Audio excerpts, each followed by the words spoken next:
মামা কি খবর? আজকে রোজা আছো নাকি? হ্যাঁ মামা, আজকে আমি রোজা আছি। ভাগ্নে রোজা আছো ঠিক কথা, কিন্তু তারাবির সময় তো তোমাকে দেখা যায় না। মামা খালি ঘুম ধরে বারে, সেটা বাড়িতে করি। বাড়িত পড়লে হবে, বাড়িত পরে মিয়া চল বলরা। এই কাম সারছে রে, লজ্জার শিকড় ধরে টান মারছে। আচ্ছা তারাবি না হয়ে গেল, তারাবির কথা বাদ দেন। ফজর জোহর আসর বললে কি করো?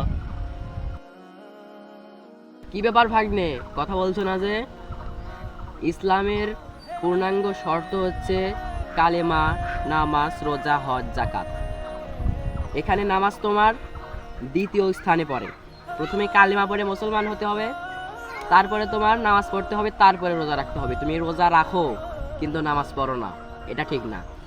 তাহলে তোমার রোজা হবে না। আগে তোমার নামাজ পড়তে হবে, তারপরে রোজা রাখতে হবে।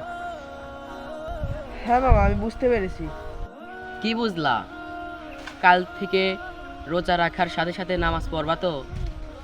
হ্যাঁ মামা, আমি নামাজ পড়বো। আর আপনাদেরকেও বলছি, আপনারা বেশি বেশি করে আল্লাহর ইবাদত করুন।